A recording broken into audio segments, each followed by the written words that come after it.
Hello Floss Tube friends, how is everybody doing?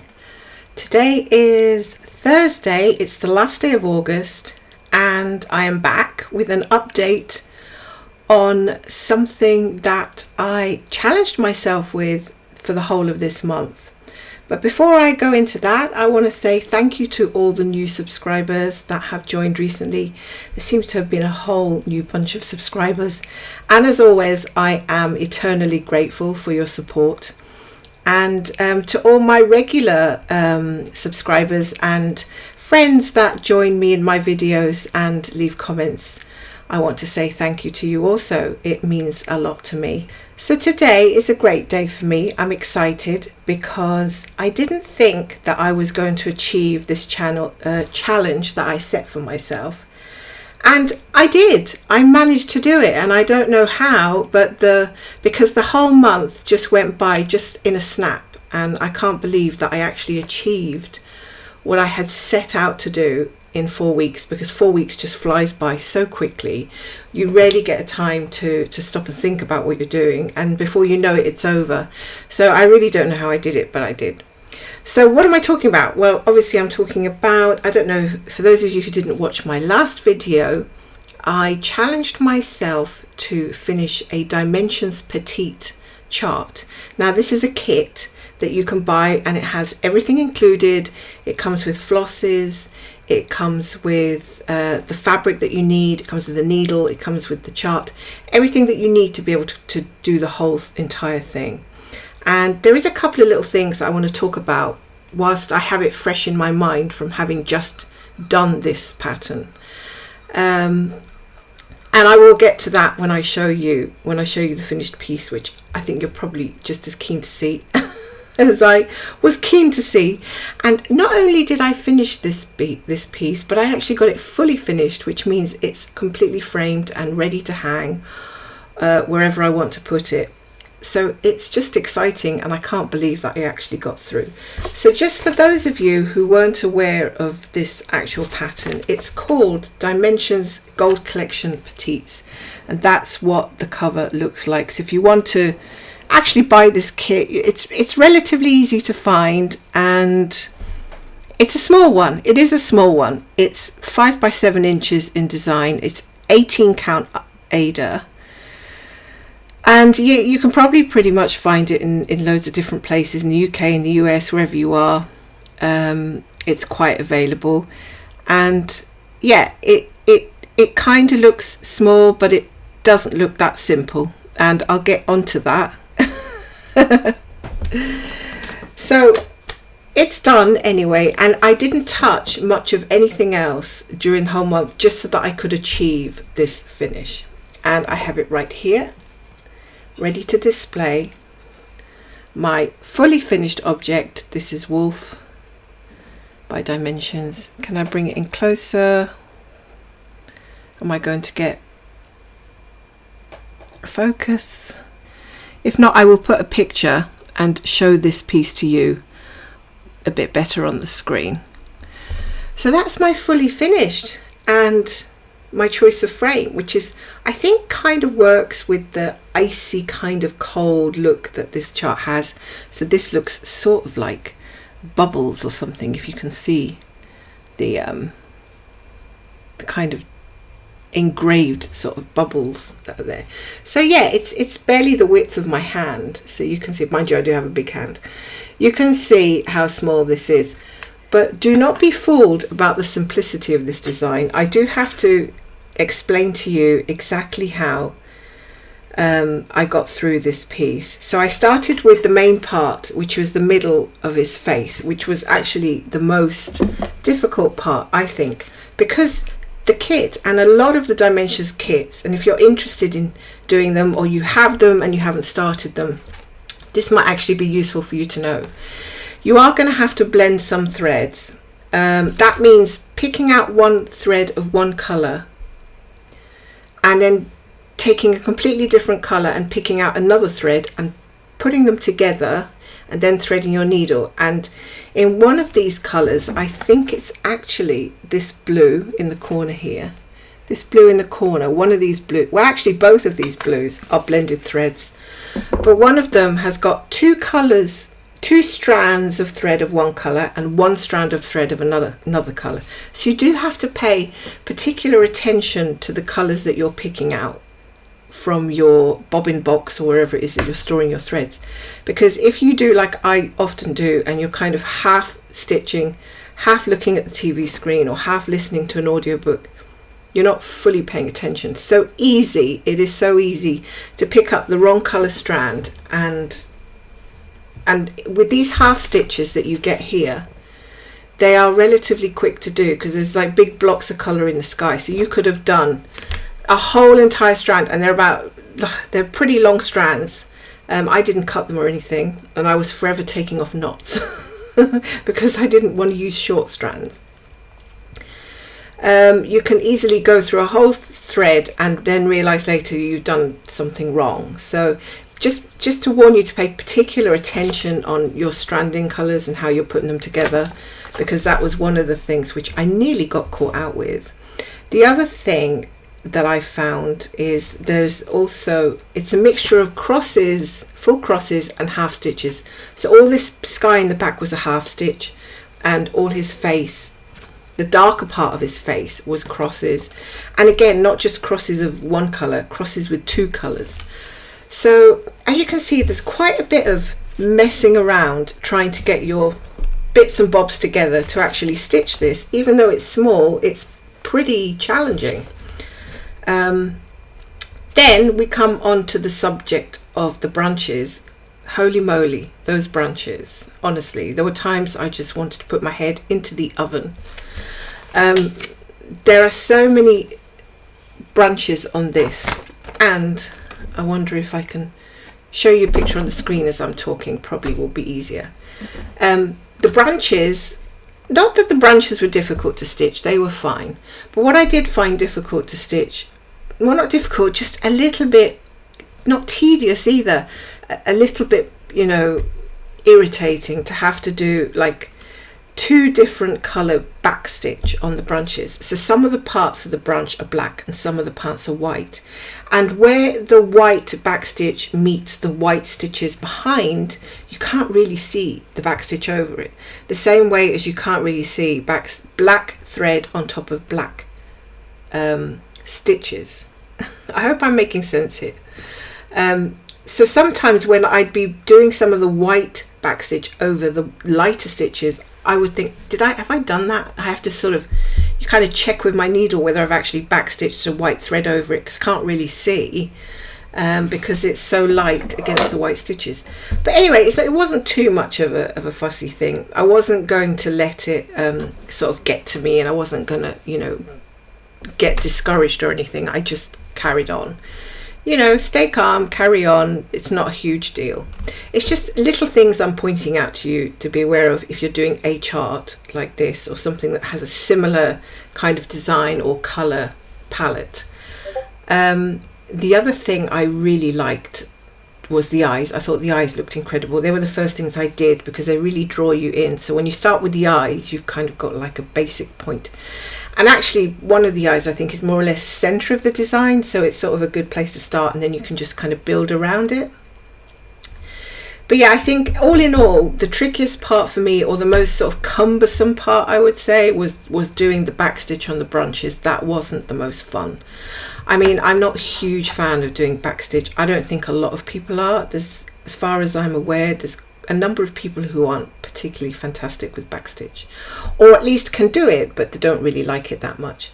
I kind of tolerate it because I know that it makes such a difference on your design. It just brings everything together, and it does make things stand out, and I think that's what, you know, being called dimensions, it does add that kind of dimension to the picture, which is great, because I think without the backstitch, it sort of, everything kind of looks a bit flat and it isn't particularly defined where it should be more defined. Let's see, I think that was all I wanted to say. So yeah, blends. Be careful with the blending if you're doing one of these kits, and make sure that you have got the right colours that you're going to blend together, and also be prepared for that backstitch because it makes a difference. And the other thing that I surprised myself with completely is the French knots, because I think I said earlier this month that I'm not really into doing French knots, and I haven't done them that much. I think I attempted to do them a couple of times and failed, but I think this time around I had thought about adding beads, and then I couldn't find my bead box, so I kind of gave up looking for the bead box. Then I thought, well, come on, just get it together, woman. Just go get your thread and try and do some French knots. It might be a good time for you to learn to do them. They're going to come up again in the future, and you don't always want to just have to run to the beads. So I thought, okay, I'll give it a go. And surprisingly, they came out okay. Okay, they're not perfect, but I just zipped through them really quickly. I couldn't believe how fast I went through those French knots. And there wasn't any, maybe I had to take out one or two that looked a bit dodgy, but for the most part, the French knots came out okay. I mean, they look a bit pimply, some of them look a little bit bigger than the others, but I was happy with it. I was happy with the way they were coming out. I was happy enough that I didn't feel like I needed to like rip out all these French knots and do the whole thing again in beads, which I really didn't want to do, because then I thought, wow, I'm doing so well with the French knots. Why would I now go and look for my bead box and set all that up? Because beads can be really fiddly. I remember doing my Mirabilia design and having to bead her dress, or I think it was my Celtic lady design. And beads were just flying everywhere, and having a cat around isn't the greatest, because you never know if she can just, swallow a bead or something. So you have to be really careful when you're using beads and little accessories. So I was really glad that I got it together with the French knots, because it meant I didn't have to go beading, and that was a plus for me. Okay, so that's more or less what I want to talk about the design.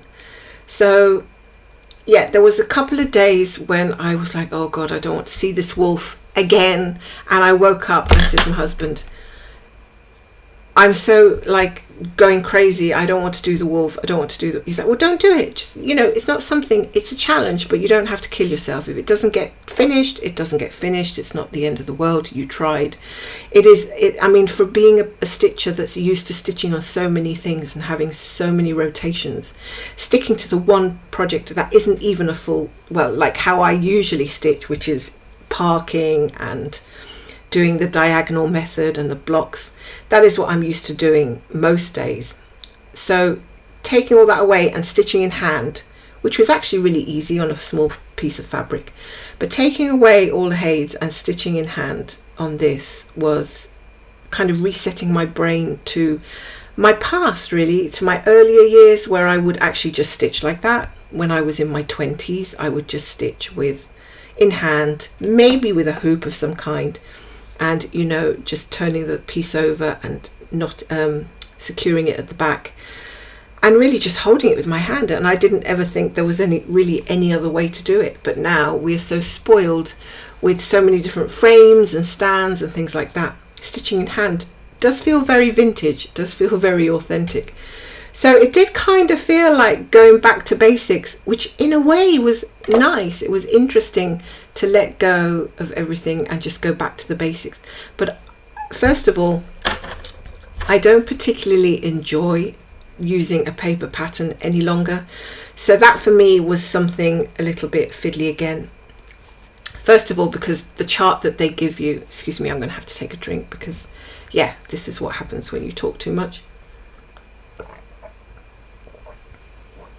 Okay, so when you use a paper chart, you want to either take a photocopy of it and mark off all the stitches that you've done, or if you're brave enough, you'll just use the original. If you think you're never going to use it again, you're not going to sell that kit on to somebody else, you can use the original chart. Bear in mind that if you mess it up, you're not going to have any other copies. But I used the original chart, and I'll tell you why. Because it had a kind of glossy feel to it, so that was difficult to actually mark the chart. But I didn't have my printer working when I started this chart, and it was because it was small. I was able to see the symbols, no problem. I was able to see them clearly. I was able to see the backstitch clearly. And the way it worked for me was just lightly going over each stitch with a pencil, just lightly shading each stitch with a pencil, worked fine. I could see what I'd stitched and what I hadn't stitched. And even with shading over the stitches with a pencil, I was still able to see the back stitch, no problem. It just was a little bit on the glossy side, so it would have been difficult to, I don't know, make a mark that was really apparent. But thankfully I was able to keep my place with just a light shading over the stitches. That wasn't a problem. But then I'm used to using a digital format of marking my copies. I use Pattern Keeper, which is very popular. A lot of people use this now for their full coverage pieces, and even for some pieces that are not full coverage. And once you get used to that, paper copies, it's like, you know, going back to washing your clothes with an old-fashioned washing accessory rather than using a washing machine. Yeah, it kind of feels like that. It's like, why do I want to do that now? I've got this privilege of being able to mark everything off on my digital tablet. All the stitches and symbols are there for me to just press with my finger, and it's done, and it keeps it there. You don't have to worry about losing a piece of paper, or your dog or cat chewing up a piece of paper, or, you know, and you can reset it on a tablet. You can reset the chart so that it takes off all the marked stitches and you go back to basics. The only thing with digital things is that you can't rely on them 100% to not break down. So if you do that, back up your copies, back up your progress regularly. I do it once a month. I back it up. I just export everything to my email address, and I keeping your sending things to yourself by email is a good way of backing things up, because it's like the cloud. It's always just there. If you want to look for a chart and you have sent it to yourself by email, you can just type in your email, search for the chart name, and it should pop up that you have it there.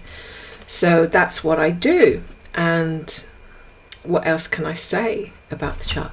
So yeah, so that was the only thing. There were some moments when I felt like I don't want to see this wolf again. I'm going to just cry my eyes out if I have to do any more stitching. So what I did was then I moved on to doing a bit of my London chart, which is what I said I was going to do as an alternative. However, just doing a couple of threads of my London chart, I was okay. It was a break for me, like for one evening to do that. I was happy to go back to the wolf the next day. So I did. You're probably wondering how much I did actually stitch on this wolf. Well, I stitched most days, given about 3 to 4 hours. Maybe not in a full session. I might have done like half an hour in the morning. Maybe I was out all afternoon and I'd come back and do 3 hours in the evening, something like that, or 2 hours. Maybe the next day I didn't do anything in the morning, and again some in the evening. Maybe I didn't do any the following day, stitching at all, and then the day after that I did like 6 hours on the wolf, or 7 hours. So it would all sort of come together as quite a bit at the end of the week. So I didn't actually get much done on London at all, I'm afraid. I don't even have it with me at the moment, but I only put in, I think, one thread, so it's not even worth giving you the update on that. I showed on my last video how much progress I'd got. It's pretty much exactly the same. And to be honest, even though I was kind of looking forward to getting some work done on London, and I totally love the chart, I really wasn't feeling it. I just was not feeling it at all. I did not want to get it out. I did not feel like it wasn't calling me. So I don't know what's happening with that. I think I was having a bit of a problem with the backstitch instructions on the Thea Governor charts. I found that they were a little bit difficult to understand. They were a little bit strange, and I couldn't figure out, you know, which area the backstitch arrow was pointing to. So the thing that they do with their charts is they have a little arrow pointing to the actual stitching section with a symbol of the colour that you've to use.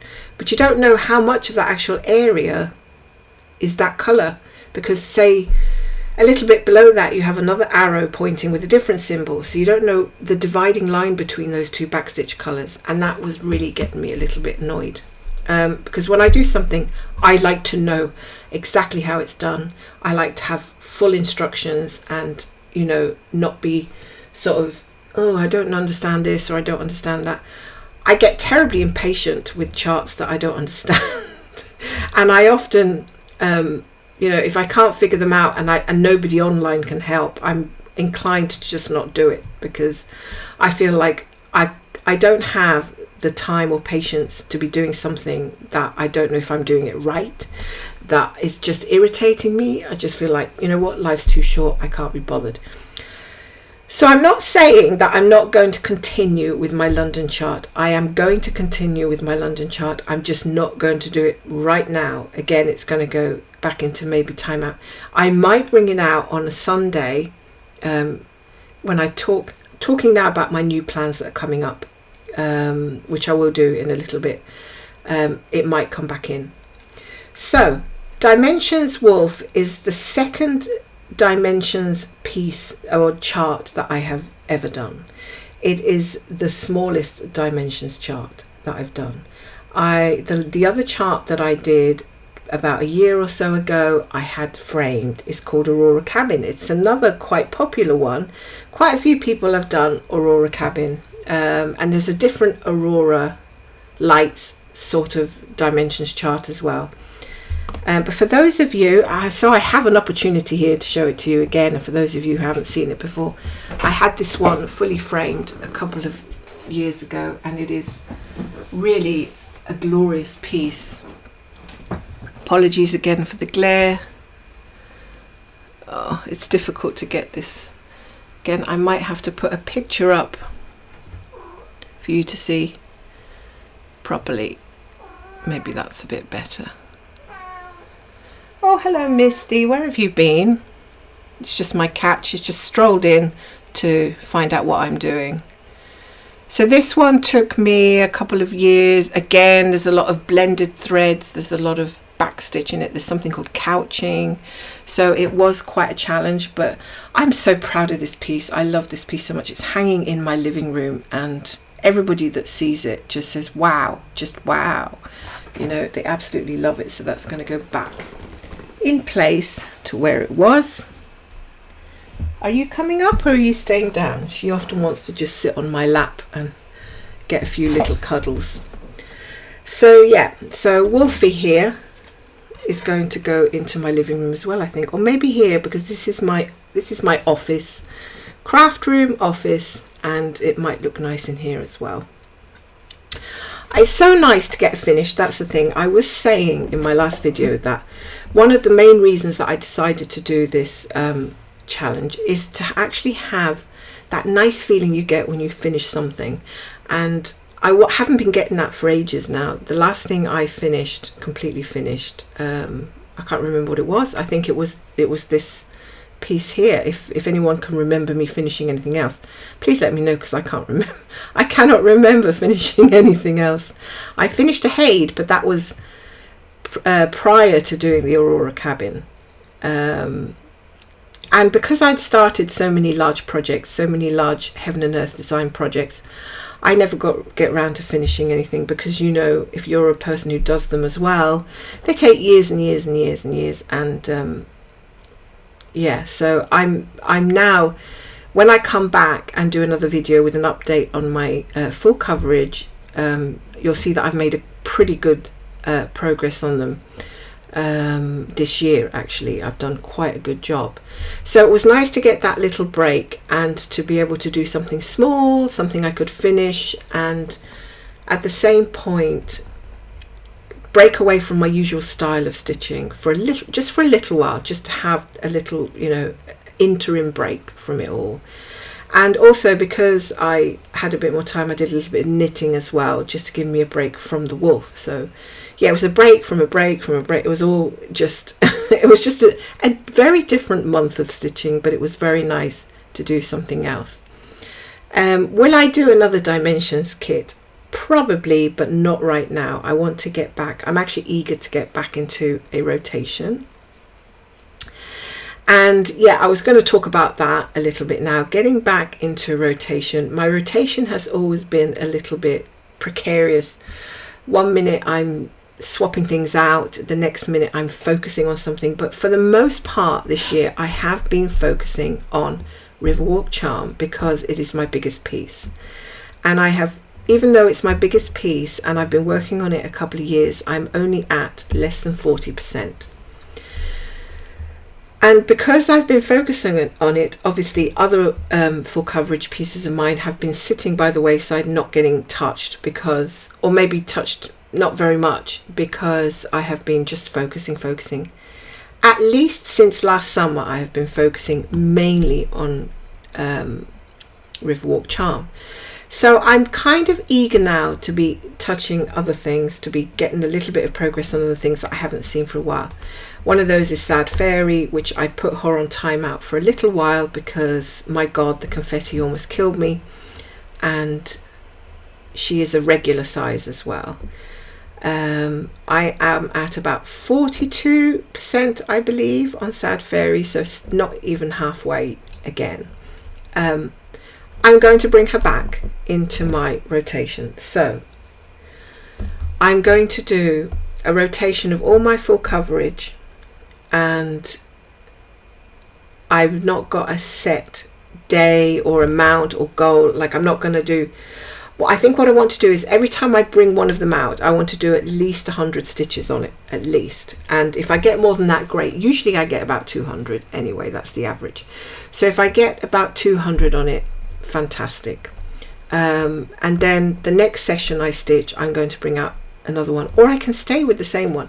The point is, I want to be touching a little bit, I want to be doing a little bit of work on the others and not so much on the Riverwalk Charm now. I don't want to focus on it. I want to get, so I'm going to distribute my attention between 5 or 6 of them now and see where I go in September with that. If I find that doesn't work for me, mid-September I will change again. I might pick one and just focus on it. That's the thing, you see, it's easy to say I'm going to do X, but when it comes down to actually trying things out, you might find, and I often find, that I'm not in the mood for something, or I'm more in the mood for doing something else. And you never know which day those feelings are going to rise. You never know when you're going to feel like that, if it's going to be a permanent thing or whether it's just a passing phase for a couple of days.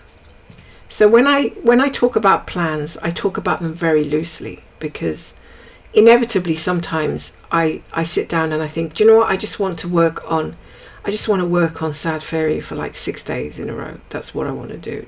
There's no rhyme, there's no reason. It's just what I want to do. And I think that's okay. I mean, at the end of the day, I think plans are good, but I don't think they should be set in stone, because our feelings and emotions are not set in stone. We are all over the place, especially when you hit the menopause.